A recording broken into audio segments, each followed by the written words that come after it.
Okay, there's a good reason for me to look like this. And it all starts in a lab at the University of Utah. Amy McDonnell is a postdoctoral researcher studying how the brain reacts to nature and the cognitive benefits you can get from being outside. To give us some insight into her findings, she's taking us to a place we've never ventured to in this show before. My brain. My apologies in advance.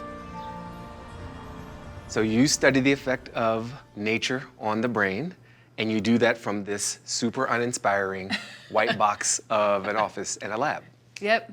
That is the irony of cognitive neuroscience. We're gonna do the whole setup in here so that we can make sure we're getting a good signal and then send you out on your walk and have you come back and record brain activity again. Okay, So this is that my we before have- scan. Yep. Yeah. Just that you have a nice controlled environment so that we get really clean brain recordings. I'm super uninspired, so it'll be great. Yeah, And then I'll but go then out you'll go there and I'll walk. have a huge difference. Yeah, so if you want to take a seat, I'll first just measure your head so we can get a Okay. cap that fits you. It's big, that's all you need to know. Doesn't correlate with brain size.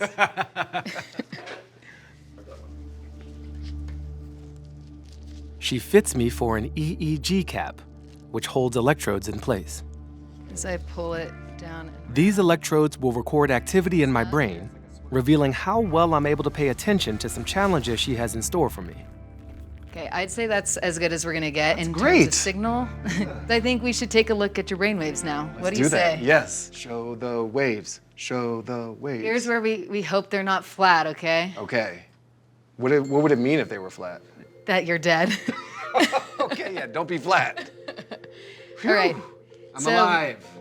We're gonna get you started on a couple tasks now. Finally, we can begin the test. And yet again, it's not what I'm expecting.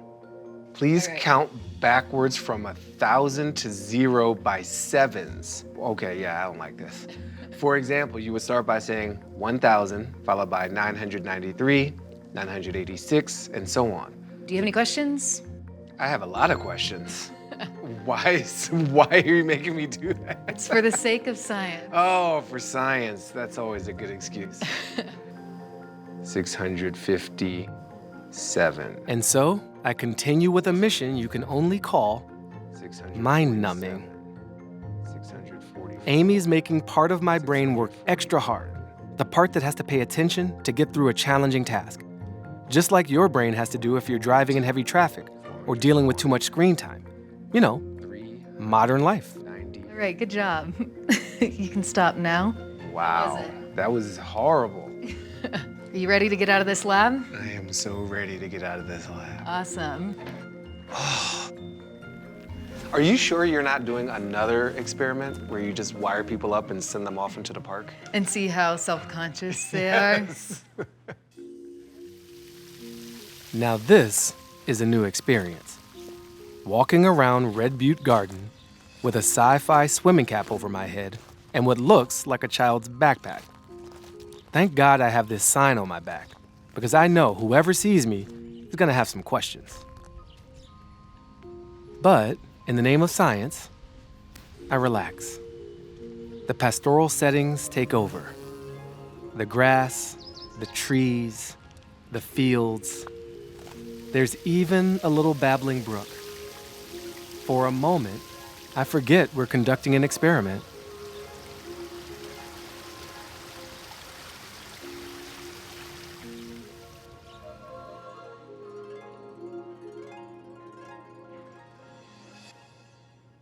But before I know it, it's back to the beige lab to complete the after portion of this test.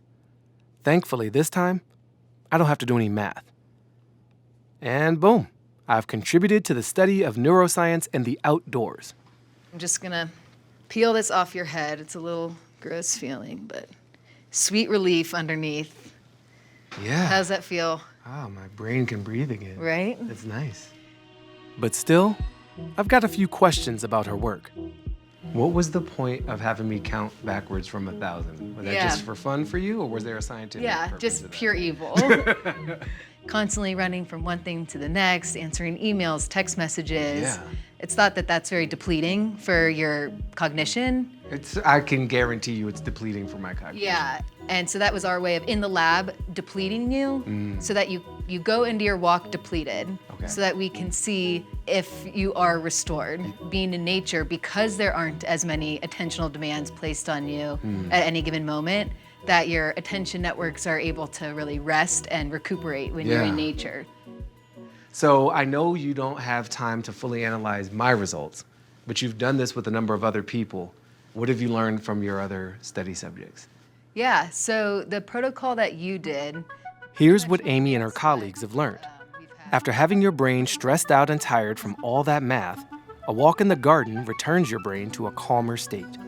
The important thing is that this restoration is greater after a walk in nature than a similar walk in an urban setting.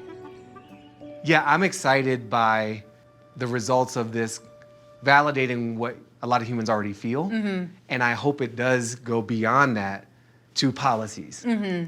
Giving people access to trees, real green things, is gonna help us all, be healthier. Amy, I wanna thank you for bringing me into your lab, but most importantly, for releasing me from your lab into this beautiful garden and showing me some of what you're learning formally that a lot of us have felt and known informally about the effect of nature on our bodies and our brains. Thank you. Yeah, of course. Thanks for coming in. I appreciate you letting me put brain cap on you and be my lab rat. Thanks for watching. For more tales from the great outdoors, check out Season 2 of America Outdoors with Baratunde Thurston. You can find us in the PBS video app or your local PBS station. Click the link in the description below to find out more.